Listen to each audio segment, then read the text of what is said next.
ലോകം മുഴുവൻ സുഖം പകരാനാ. ജാനകിയമ്മയെ പോലെയുള്ള ഒരു ഗായിക പാടിയ പാട്ട് ഞാൻ പാടുമ്പോൾ അതുപോലെ വരുന്നു എന്ന് പറഞ്ഞാൽ അത് എല്ലാവർക്കും സാധിക്കുന്നൊന്നുമല്ലല്ലോ. നമുക്ക് ചെയ്യാൻ പറ്റുന്നത് ഇപ്പം MLA ആണ്, അതെൻ്റെ കടമയാണ്. എന്നെ ജനങ്ങൾ വോട്ട് ചെയ്ത് വിജയിപ്പിച്ചത് അവർക്ക് വേണ്ടി എന്തെങ്കിലും ചെയ്യാനാണല്ലോ. രക്ഷകനാം പൊന്നുണ്ണി പിറന്നു, നക്ഷത്രങ്ങൾ കണ്ണു ചിമ്മും ഒരു നിലരാവിൽ.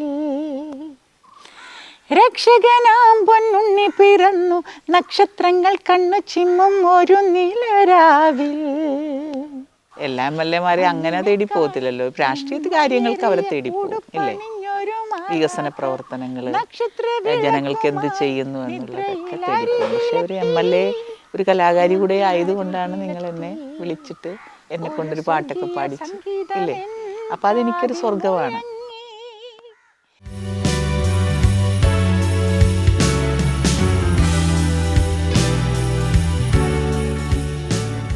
ക്രിസ്മസിന് എപ്പോഴും പാട്ടിൻ്റെ ചേല് കൂടിയുണ്ട്.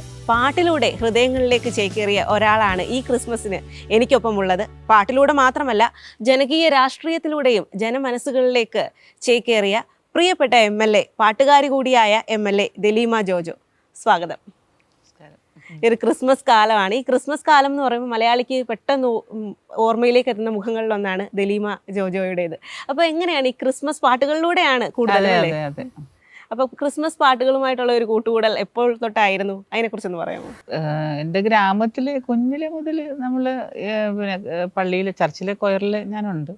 എൻ്റെ ഓർമ്മ വെച്ച കാലം മുതൽ ചർച്ചിലെ കൊയറിലുണ്ട്. അപ്പം ക്രിസ്മസ് കാലങ്ങൾ എൻ്റെ ഓർമ്മയിൽ പള്ളിയിൽ ഞങ്ങൾ പ്രാക്ടീസ് ചെയ്യുക. തലേ ദിവസം 2 ദിവസത്തിന് മുന്നേ തന്നെ പ്രാക്ടീസ് ചെയ്യുക. അന്നത്തെ കൊയറിന് പാടുവാനുള്ള പ്രാക്ടീസ്. പിന്നെ അന്നത്തെ ദിവസം ഭയങ്കര പ്രത്യേകതയാണ്. ഞങ്ങൾ കുഞ്ഞായിരുന്നപ്പോൾ നക്ഷത്രങ്ങളിടും. അപ്പോൾ പല വീടുകളിലുമൊക്കെ നക്ഷത്രങ്ങളിടും. അപ്പോൾ നക്ഷത്രങ്ങൾ കാണാൻ പോവും. ഈ പല അന്നൊക്കെ എന്ന് പറഞ്ഞ നക്ഷത്രങ്ങൾ നമ്മൾ ഇന്ന് ഈ കടയിൽ കിട്ടുന്ന നക്ഷത്രമല്ല, അന്ന് എല്ലാ വീട്ടുകാരും ഉണ്ടാക്കും. നക്ഷത്രം ഉണ്ടാക്കിയിട്ടാണ് നക്ഷത്രം കയറ്റുന്നത്. അപ്പോൾ ഓരോ വീട്ടിലും ഓരോ ചെണ്ട വിളക്ക് അങ്ങനെയുള്ള പല രീതികളിലാണ് നക്ഷത്രം. ഗ്രാമത്തിൽ വലിയ സന്തോഷമാണ്. അപ്പോൾ ഒരു അപ്പാപ്പൻ്റെ വീടൊക്കെ ഉണ്ട്, അവിടെയൊക്കെ പോവും. രാത്രി ഇങ്ങനെ നക്ഷത്രങ്ങൾ കാണാൻ ഞങ്ങൾ കൂട്ടുകാരെല്ലാവരും കൂടെ ഇങ്ങനെ നടക്കുന്നൊരു ഓർമ്മയും. പിന്നെ പള്ളിയിൽ പോയി കൊയറ് പാടുക. കൊയറ് കഴിഞ്ഞ് വരുമ്പോൾ അമ്മച്ചി വീട്ടിൽ പല വിധത്തിലുള്ള ആഹാരങ്ങൾ പാകം ചെയ്യും. കാരണം ക്രിസ്മസിന് എല്ലാ ഭക്ഷണവും ഉണ്ടാവും. അതാണ് ഒരു വലിയ ഭക്ഷണത്തിൻ്റെ ഒരു എന്താ പറയുക, ഒരു നിറസാന്നിധ്യമായിരുന്നു ഭക്ഷണത്തിൻ്റെ. കാരണം അതൊക്കെ വലിയൊരു ഓർമ്മയാണ്. അവിടെ എന്താ പറയുക, ബാല്യത്തിൻ്റെ ഒരു സന്തോഷമായിരുന്നു. ഞങ്ങളെല്ലാവരും മക്കളും അച്ഛനും അമ്മയും അച്ഛൻ്റെ അനിയനും അങ്ങനെ എല്ലാവരും കൂടെ ഒരു വലിയ ക്രിസ്മസ് ആഘോഷമാണ് വീട്ടിൽ. വലിയ സന്തോഷമായിരുന്നു. കൊയറ് പാട്ട് പാടുക എന്നുള്ളത് വലിയ സന്തോഷമാണ്. അപ്പോൾ വലിയ സന്തോഷം. അതെ അതെ. പാട്ട് എപ്പോഴാണ് അതിൻ്റെ ഇടയിലേക്ക് വന്നത്? ഈ ആഘോഷങ്ങൾക്ക് മാറ്റുകൂട്ടാനായിട്ട് പാട്ട് എപ്പോഴാണ്? പള്ളികളിൽ എപ്പോഴും പാട്ടുണ്ടാവുമല്ലോ, കൊയറുണ്ടാവുമല്ലോ.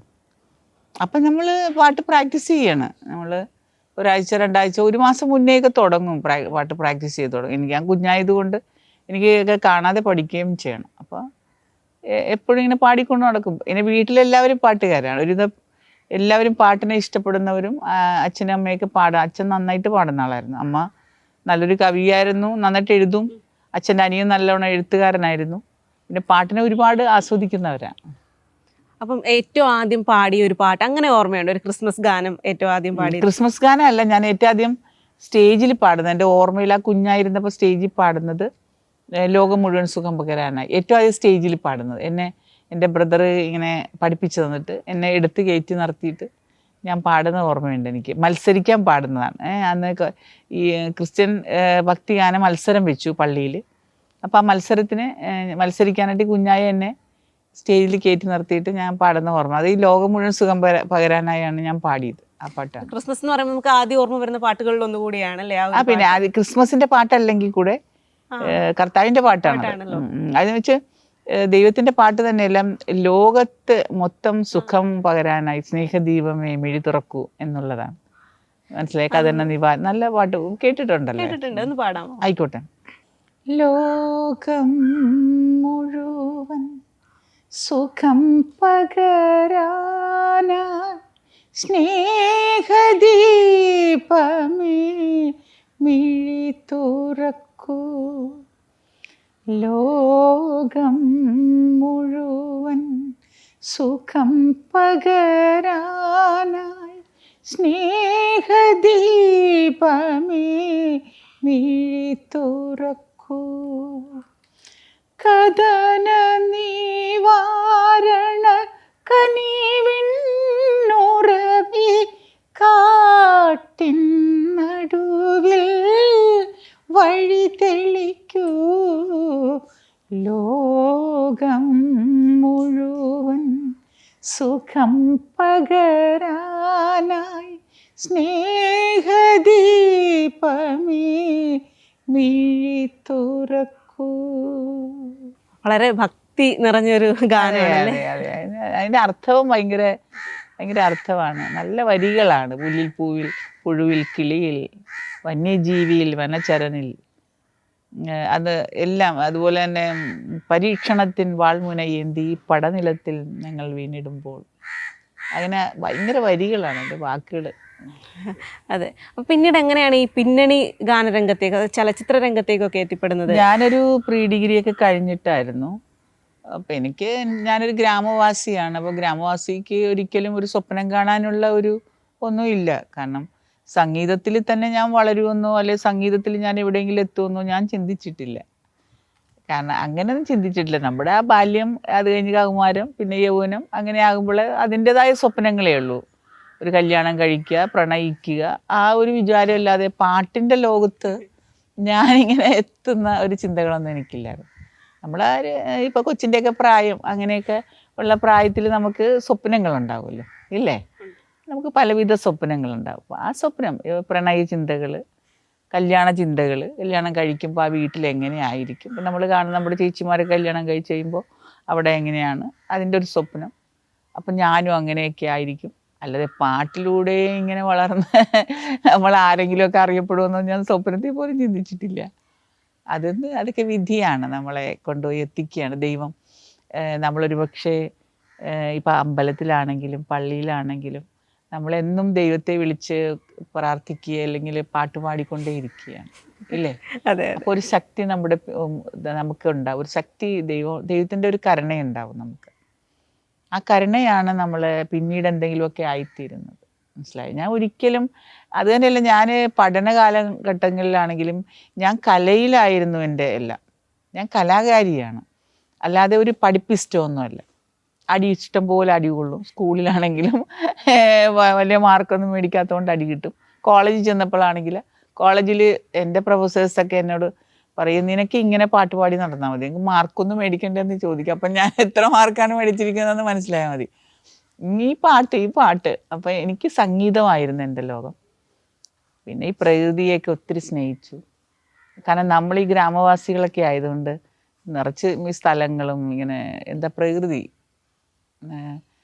പ്രകൃതിയിലൂടെ ജീവിച്ചു. അതായത് പൂവും പുഷ്പങ്ങളും വൃക്ഷങ്ങളെയൊക്കെ ഒരുപാട് സ്നേഹിച്ചു. അപ്പോൾ പിന്നെ വന്നതെന്ന് പറഞ്ഞാൽ പ്രീ ഡിഗ്രി കഴിഞ്ഞാണ് ഞാൻ റെക്കോർഡിങ്ങിന് കയറുന്നത്. അത് എനിക്ക് എൻ്റെ ഹസ്ബൻഡാണ്, അദ്ദേഹമാണ് എന്നെ പാട്ടിൽ പരിചയപ്പെടുത്തുന്നത്, മ്യൂസിക് ഡയറക്ടേഴ്സിന്. അങ്ങനെയാണ് ഒരു റെക്കോർഡിംഗ് സ്റ്റുഡിയോ ജീവിതത്തിൽ ആദ്യമായിട്ട് കാണുന്നത്. രവീന്ദ്രൻ മാഷിൻ്റെ ഏറ്റവും ആദ്യത്തെ അത് 95-96 സിനിമയിൽ പാടുന്നത്. അപ്പം ആ സമയത്ത് അത് പ്രീ ഡിഗ്രി കഴിഞ്ഞ സമയമായിരുന്നു. ആ സമയത്ത് എന്നെ ഈ ഒരു ക്രിസ്ത്യൻ ഡിവോഷണൽ വഴി ജലീൽ സാറ്, പിന്നെ അദ്ദേഹം വഴിയാണ്, അദ്ദേഹത്തിൻ്റെ പടത്തിലേക്കാണ് എനിക്ക് ആദ്യത്തെ ചാൻസ് കിട്ടുന്നത്. അപ്പോൾ രവീന്ദ്രൻ മാഷിനെ പോയി കണ്ടിരുന്നു. അപ്പം മാഷ് അന്ന് പിന്നെ ഇങ്ങനെ ചാൻസ് തരുമെന്നൊക്കെ വെറുതെ പറഞ്ഞിരുന്നു. നമ്മൾ വിശ്വസിച്ചൊന്നും ഇല്ലായിരുന്നു. പക്ഷേ അതിലൂടെ ആ പാട്ട് കേട്ട് അതിൻ്റെ പ്രൊഡ്യൂസർ നമ്മളെ വിളിപ്പിക്കുകയായിരുന്നു. അങ്ങനെയാണ് കല്യാണ പിറ്റേന്ന് എന്ന പടത്തിൽ എനിക്ക് ടൈറ്റിൽ സോങ് ആയിരുന്നു. ഞാൻ രവീന്ദ്രൻ മാഷിൻ്റെ പാട്ടിനൊക്കെ പോവുക. അതിന് മുന്നേ റെക്കോർഡിംഗ് സ്റ്റുഡിയോ കണ്ടു. ഞാൻ ക്രിസ്ത്യൻ ഡിവോഷണൽ ഇഷ്ടംപോലെ പാടി, അതിന് മുന്നേ തന്നെ പാടി. അപ്പോഴാണ് റെക്കോർഡിംഗ് സ്റ്റുഡിയോ കാണുന്നത്.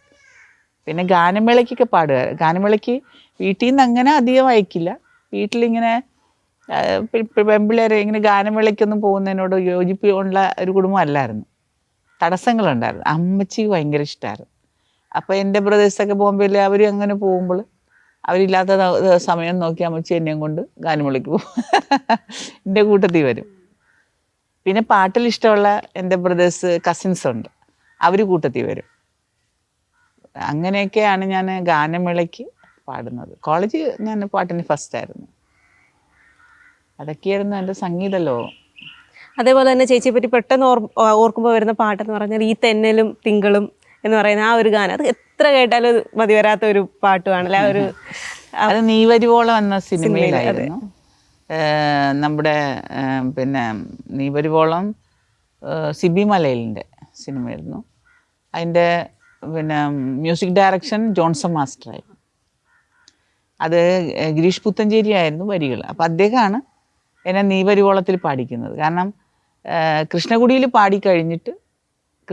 പാടിക്കഴിഞ്ഞിട്ടാണ് നീ വരുവോളത്തിൽ കൊണ്ടുവരുന്നത്. അപ്പോൾ ഗിരീഷ് പുത്തഞ്ചേരി സാറ് എന്നെ വിളിച്ചിട്ട് പറഞ്ഞു, നിനക്കൊരു ചാൻസ് ഞാൻ വെച്ചിട്ടുണ്ട്, ഞാൻ പറഞ്ഞിട്ടുണ്ട് നിന്നെക്കുറിച്ച്, അതുകൊണ്ട് നമുക്ക് ജോൺസൺ മാസ്റ്റർ ഒന്ന് കാണാം.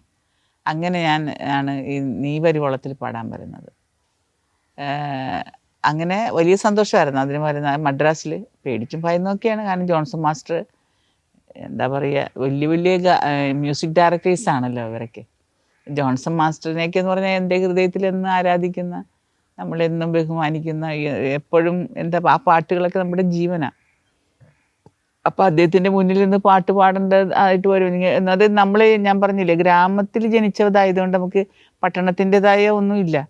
അപ്പം നമ്മൾ പാടാൻ ചെല്ലും പേടിയാണ്, നമുക്ക് ഭയപ്പാടാണ്. കാരണം നമ്മൾ അങ്ങനെ സ്റ്റേജുകളിലും വീട്ടിലെ അച്ഛനും ഒക്കെ ഇങ്ങനെ മുന്നിൽ ഇങ്ങനെ ചലിക്കുമ്പോൾ പേടി ഉള്ള കൂട്ടത്തിലായിരുന്നു. സഭാകമ്പം എന്ന് പറയും പണ്ടത്തെ ആൾക്കാർ, അതുള്ള ആളായിരുന്നു ഞാൻ. അതുകൊണ്ട് തന്നെ പാടാൻ ചെന്ന പേടിയാണ്, പേടിച്ചൊക്കെയാണ് പാടുന്നത്. എപ്പോഴും ഒരു പേടിയില്ലാതെ പാടിയ ഒരു കാലഘട്ടം എനിക്ക് അന്നൊന്നും ഉണ്ടായിട്ടില്ല. പക്ഷെ എന്തോ ദൈവം നമ്മളെ ഇങ്ങനെയൊക്കെ. എന്തായാലും നമുക്ക് ആ ഒരു പാട്ട് കേൾക്കാം. ഈ തന്നെ നിങ്ങൾ ഞാൻ പറഞ്ഞില്ലേ പ്രകൃതിയൊക്കെ സ്നേഹിക്കുന്ന ആളാന്ന് പറഞ്ഞാൽ അതിലെല്ലാം അതാണ്, ആ പാട്ടിലെല്ലാം അതാണ്. ഈ തെന്നലും തിങ്കളും പൂക്കളും നീയുമീരാവും എന്നുമെൻ കൂടെയുണ്ടെങ്കിൽ ഈ പൂങ്കുയിൽ പാട്ടിലെ ഈണവും നീയുമീ നോവും എന്നുമെൻ കൂട്ടിനുണ്ടെങ്കിൽ. ദലീമ ചേച്ചിയുടെ പാട്ടുകൾ പണ്ട് മുതലേ ആളുകൾ പറയുന്നത് ജാനകിയമ്മയായിട്ടാണ് ആ ഒരു ശബ്ദം അല്ലേ കമ്പയർ ചെയ്യുന്നത്. അപ്പോൾ അത് അതൊരു ബാധ്യതയായിട്ട് തോന്നിയിട്ടുണ്ടോ? അതിൽ അഭിമാനമായിരുന്നു? എന്തായിരുന്നു ആ സമയത്ത്? എനിക്ക് ആദ്യമൊക്കെ വലിയ അഭിമാനമായിരുന്നു. കാരണം ജാനകിയമ്മയെ പോലെയുള്ള ഒരു ഗായിക പാടിയ പാട്ട് ഞാൻ പാടുമ്പോൾ അതുപോലെ വരുന്നു എന്ന് പറഞ്ഞാൽ അത് എല്ലാവർക്കും സാധിക്കുന്നൊന്നുമല്ലല്ലോ. കാരണം അത്രയും ഒരു ലെജൻഡായിട്ടുള്ള നമ്മളത്രയും സ്നേഹിക്കുന്ന വലിയൊരു ഗായികയുടെ പാട്ട് മറ്റൊരാൾ എടുത്ത് പാടുമ്പോൾ അതിൽ കുറേ വ്യത്യാസങ്ങൾ വന്നു കഴിഞ്ഞാൽ, അതായത് അതിൽ എന്തെങ്കിലും കുഴപ്പങ്ങളുണ്ടെങ്കിൽ ആ പാട്ട് പിന്നെ അംഗീകരിക്കപ്പെടത്തില്ല ഒരിക്കലും. മനസ്സിലായില്ലേ? പക്ഷേ ജാനകിയമ്മയുടെ പാട്ടുകൾ ഒരു സാധാരണ ഒരു വ്യക്തിയായ ഞാൻ പാടിയപ്പോൾ ജനങ്ങളത് എടുത്തത് അതേ വോയിസാണ്, അതുപോലെ പാടുന്നു എന്നൊക്കെ തോന്നിയിട്ടാണല്ലോ അവരത് അംഗീകരിച്ചത്. അപ്പം അതിനെ ഞാൻ ഒരുപാട് സ്നേഹിച്ചു. ജാനകിയമ്മയുടെ പാട്ടുകൾ അന്ന് അങ്ങനെ ഒരു വോയിസ് വേറെ ആർക്കും അങ്ങനെ വന്നിട്ടില്ലെന്ന് അന്ന് ഞാൻ പാടുന്ന സമയത്ത് എല്ലാവരും പറയുന്നത്. ചിത്രേച്ചിയുടെ വോയിസ് ഉള്ളവരൊക്കെ ഉണ്ട്. പക്ഷെ ജാനകിയമ്മയുടെ വോയിസ് ഇപ്പം ലതാ മങ്കേഷ്കർ, ആശാ ഭോൺസ്ലെയൊക്കെ പാടുന്ന സമയത്ത് ആ സമയത്ത് അതുമായിട്ട് സാദൃശ്യമുള്ള വോയിസുകൾ കുറച്ച് അപൂർവം ചിലർക്കുണ്ട്, ഇല്ലെന്ന് പറയാൻ പറ്റില്ല. നമ്മുടെ ഒരുപക്ഷെ നമ്മുടെ ഈ ബോളിവുഡിലെ സിംഗേഴ്സിനൊക്കെ ഉണ്ട്, അത് ചെറുതായിട്ട് തോന്നാറുണ്ട്. ഉണ്ടെന്ന് തന്നെ പറയാം. പക്ഷെ ഇവിടെ എന്ത് പറ്റിയെന്ന് പറഞ്ഞാൽ ഇവിടെ ഇതൊക്കെ അനുകരണം എന്നുള്ള ലെവലിലേക്ക് പോയി നമ്മളുടെ ഈ മലയാളത്തിൽ. അവിടെ എന്ന് പറഞ്ഞാൽ എല്ലാവർക്കും ആ വോയിസൊക്കെ എല്ലാവരും അംഗീകരിക്കും. വേറൊരു വോയിസ് കാര്യത്തിൽ അത് ആ വോയിസുമായിട്ട് വന്നു കഴിഞ്ഞാൽ പക്ഷെ ഇവിടെ ദാസേട്ടൻ്റെ പേരിൽ അറിയപ്പെടുന്നവനൊക്കെ പിന്തള്ളപ്പെട്ടു, ജാനകിയമ്മയുടെ പേരിൽ അറിയപ്പെട്ടതൊക്കെ പിന്തള്ളപ്പെട്ടു. മനസ്സിലായില്ലേ? അതൊരു ജാനകിയമ്മയ്ക്ക് പകരം ജാനകിയമ്മയുണ്ട്, പിന്നെ മറ്റുള്ളവരുടെ ആവശ്യം എന്താണെന്നുള്ള ലെവലിലേക്ക് നമ്മളെ കൊണ്ടുപോയി എത്തിച്ചു. പക്ഷെ നമ്മൾക്ക് നമ്മുടേതായ വോയിസാണ്, നമ്മളത് നമ്മളത് ഒരു കോമഡി ആയിട്ട് പാടുന്നതാണോ? ജന്മന കിട്ടിയതാണത്, ജന്മന കിട്ടുന്നതാണ്. ആ അമ്മച്ചി, എൻ്റെ മദറിന് അതാ വോയിസ്, ചേച്ചിമാർക്കൊക്കെ അതാ വോയിസ് എങ്കിൽ നമുക്ക് വേറെ വോയിസ് എവിടെ നിന്ന് കിട്ടാനാ? ഇപ്പോൾ സുജാ ചേച്ചിയുടെ മോൾക്ക് സുജാ ചേച്ചിയുടെ വോയിസാണ്, ശ്രദ്ധിച്ചിട്ടില്ലേ? സെയിം ഡിക്റ്റോയാണ്. എന്നാൽ ആ കൊച്ചിന് അതിൻ്റെതായ വേറൊരു പ്രത്യേകതകൾ അതിലുണ്ട്. അത് തന്നെയാണ് നമ്മളിലൊക്കെ ഉള്ളത്. ചിലപ്പോൾ വോയിസിനോട് സാദൃശ്യം ഉണ്ടാകും, പക്ഷെ അതിൻ്റെതായ പ്രത്യേകത നമുക്ക് നമ്മുടേതായ ഒരു പാട്ടുണ്ട്. പക്ഷേ അതെല്ലാവരും അംഗീകരിക്കണമെന്നില്ലല്ലോ മോളെ. നമ്മൾ അതിലായിരിക്കാം ഒരു പക്ഷേ എന്നെ ഞാനിങ്ങനെ വളരാതെ വന്നത്. മദ്രാസിൽ നിൽക്കണമെന്ന് പറഞ്ഞിരുന്നു അന്നൊക്കെ. നീ മദ്രാസിൽ നിൽക്കണം, നിനക്ക് പ്രത്യേക ഒരു വോയിസാണുള്ളത്, അതുകൊണ്ട് നിനക്ക് നല്ല ഭാവിയുണ്ടെന്നൊക്കെ രവീന്ദ്ര മാസ്റ്ററൊക്കെ പറഞ്ഞിരുന്നു. ഞാൻ ക്രിസ്ത്യൻ ഡിവോഷണലാണ് എൻ്റെ. അതാകുമ്പോൾ നമുക്ക് പേടിക്കേണ്ട, വലിയ ഭയപ്പാടൊന്നും ഇല്ലാതെ പാട്ട് പാടുക, ദൈവത്തെ വിളിച്ച് നമ്മൾ ദൈവികമായൊരു ചൈതന്യം ഒരുപാട് സ്നേഹിച്ചു. ഞാൻ ഡിവോഷണൽ സ്നേഹിച്ചു. അത് ക്രിസ്ത്യൻ ഡിവോഷണൽ തന്നെയല്ല, ഹിന്ദു ഡിവോഷണലും മുസ്ലിം ഡിവോഷണലും മാപ്പിള ഡിവോഷണലുണ്ട്. ഈ ഡിവോഷണലിനെ ഞാൻ ഒരുപാട് സ്നേഹിച്ചിരുന്നു. എനിക്ക് ഭക്തി എനിക്ക് വലിയ ഇഷ്ടമാണ്. അപ്പം അങ്ങനെ ഞാൻ അതിലേക്ക് തിരിഞ്ഞു. സിനിമയുടെ ലോകത്തുനിന്ന് ഞാൻ ഒരു പക്ഷേ എന്ന് വെച്ച് ഒരുവിധപ്പെട്ട അന്നത്തെ മ്യൂസിക് ഡയറക്ടേഴ്സിൻ്റെ എല്ലാം തന്നെ ഞാൻ പാടി എന്നുള്ളത്. എന്നെ പാടിച്ചു ദൈവം. എന്നാലും ഒന്ന് തിരിഞ്ഞു നോക്കുമ്പം കുറച്ചും കൂടി നല്ല രീതിയിൽ ആകാമായിരുന്നു എന്ന് പലരും പറയുന്നുണ്ട്. പിന്നെ ഇതിലൊക്കെയുള്ള പ്രത്യേകത എന്ത് പറഞ്ഞാൽ, ഇതൊക്കെ നമ്മൾ എന്തൊക്കെ നമുക്ക് കുറച്ച് അഹങ്കാരമൊക്കെ ഉണ്ടെങ്കിൽ രക്ഷപ്പെടുള്ളൂ എന്നും ചിലർ പറയുന്നുണ്ട്. നമുക്കറിയില്ല. എന്ന് വെച്ചാൽ ഈ സിനിമാക്കാരെന്നൊക്കെ പറഞ്ഞു കഴിഞ്ഞാൽ അതിൻ്റെതായ ഒരു പ്രത്യേകതകളൊക്കെ കാണിക്കണം, അങ്ങനെയൊക്കെ ഉണ്ട്. അവരുടെ കൂട്ടത്തിലൊക്കെ പോകുമ്പോൾ നമ്മൾ കണ്ടിട്ടുണ്ട്. ആരെയും മൈൻഡരുത്, ഇങ്ങനെയൊക്കെ ഒരു പ്രത്യേക ഒരു ടൈപ്പ് നമ്മൾ കണ്ടിട്ടുണ്ട്. പക്ഷെ എനിക്ക് അതൊന്നും ആകാൻ സാധിക്കത്തില്ല. മുറ്റം കടന്നിട്ട് ഒറ്റ ചൂടും വയ്ക്കുവാനായില്ല എന്നുള്ള ഒരു ഗായികയാണ് ഞാൻ. പഴയ കാലത്തിൽ നിന്ന് മാറ്റം വരുത്താൻ നമുക്ക് സാധിക്കുന്നില്ല. ഇപ്പോൾ MLA ആയിട്ടും നമ്മൾ പഴയ ദലീമ തന്നെ.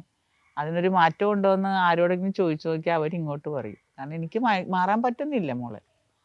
നമ്മൾ ആ പഴയ മനുഷ്യർ തന്നെ, മനസ്സിലായേ? ഇവിടെ വേണ്ടത് വേറെതാ, മനസ്സിലായേ? കുറച്ച് ഭാവപ്രകടനങ്ങളൊക്കെ വേണം, കണ്ടില്ലെന്ന് നടിക്കുക. ഞാൻ കണ്ടിട്ടുണ്ട് പലരെല്ലാം അങ്ങനെ. പിന്നെ എപ്പോഴും തിരക്ക് ഭാവിക്കുക, അങ്ങനെയൊക്കെ ഞാൻ കണ്ടിട്ടുണ്ട്. നേരത്തെ പറഞ്ഞു എല്ലാത്തിനെയും സ്നേഹിക്കുന്ന ഒരു മനസ്സായിരുന്നു. അപ്പം പ്രണയത്തെക്കുറിച്ചും പറഞ്ഞു. പ്രണയ വിവാഹമായിരുന്നോ? ആദ്യ പ്രണയമായിരുന്നു.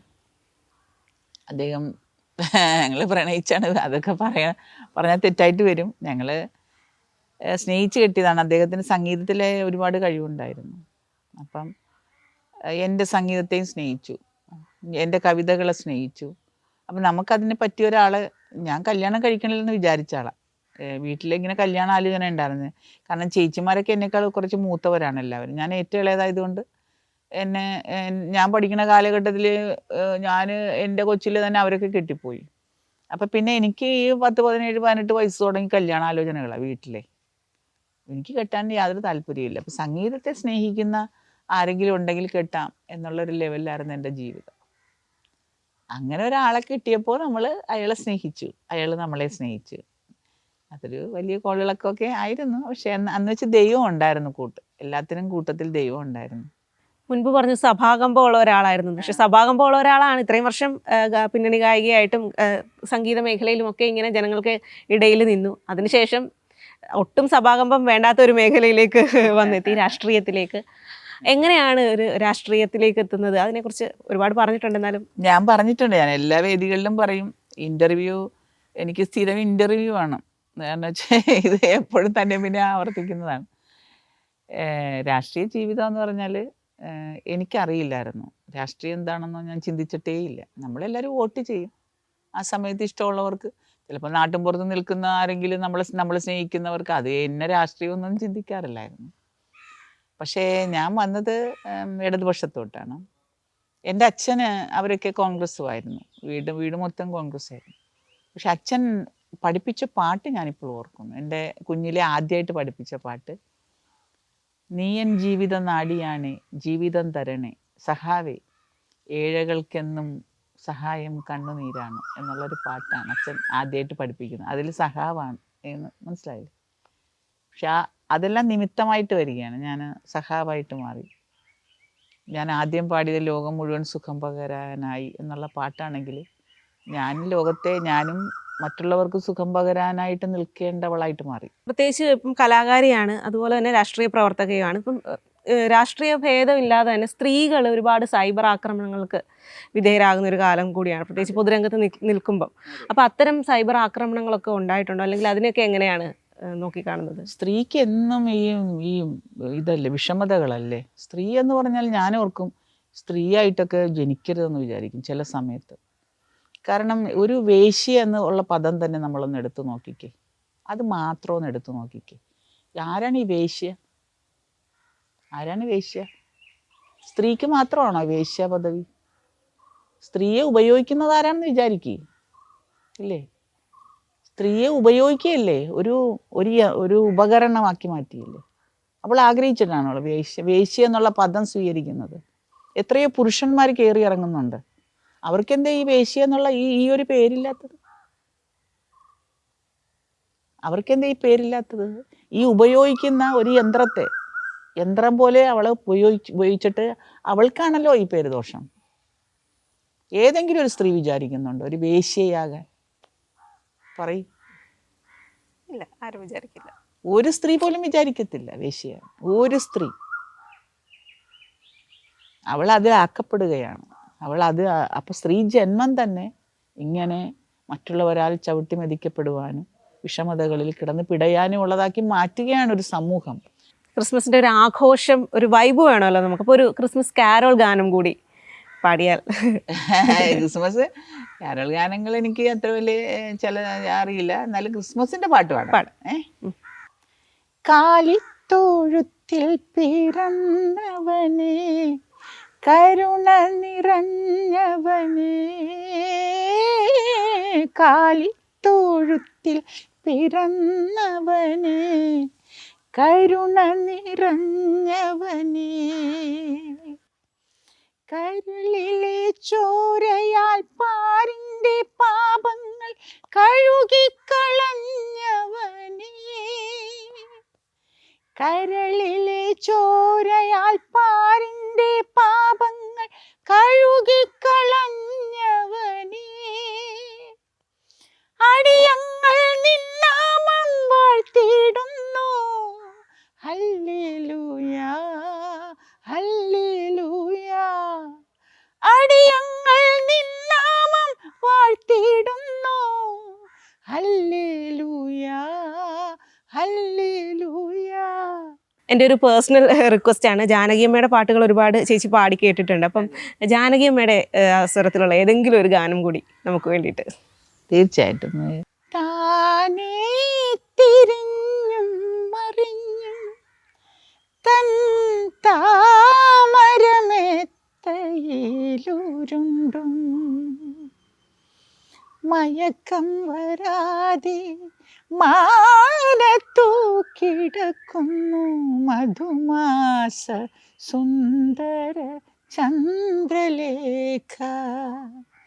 താനേ തിരിഞ്ഞും മറിഞ്ഞും തൻ താമരമെത്തയിലുരുണ്ടും മയക്കം വരാതെ മാനത്തു കിടക്കുന്നു മധുമാസ സുന്ദര ചന്ദ്രലേഖ. ഒരു കലാകാരിയാണ്, രാഷ്ട്രീയക്കാരിയാണ്. കലാരംഗത്തും രാഷ്ട്രീയ രംഗത്തും ചേച്ചിക്ക് ഒരുപാട് മുന്നേറ്റങ്ങൾ ഉണ്ടാവട്ടെ മുൻപോട്ടുള്ള ഭാവിയിലും. നമ്മളും അത് ആഗ്രഹിക്കുന്നുണ്ട്. അപ്പോൾ ഒരു നല്ല ക്രിസ്മസ് ആശംസിക്കുന്നു. അപ്പോൾ റിപ്പോർട്ടർ ടിവിയുടെ വക ചെറിയൊരു ഗിഫ്റ്റ്. Thank you. റിപ്പോർട്ടർ ടിവിയുടെ എല്ലാ പ്രേക്ഷകർക്കും എൻ്റെ ഹൃദയം നിറഞ്ഞ ക്രിസ്മസിൻ്റെയും ന്യൂ ഇയറിൻ്റെയും ആശംസകൾ നേരുകയാണ്. Happy Christmas, happy new year. Thank you so much.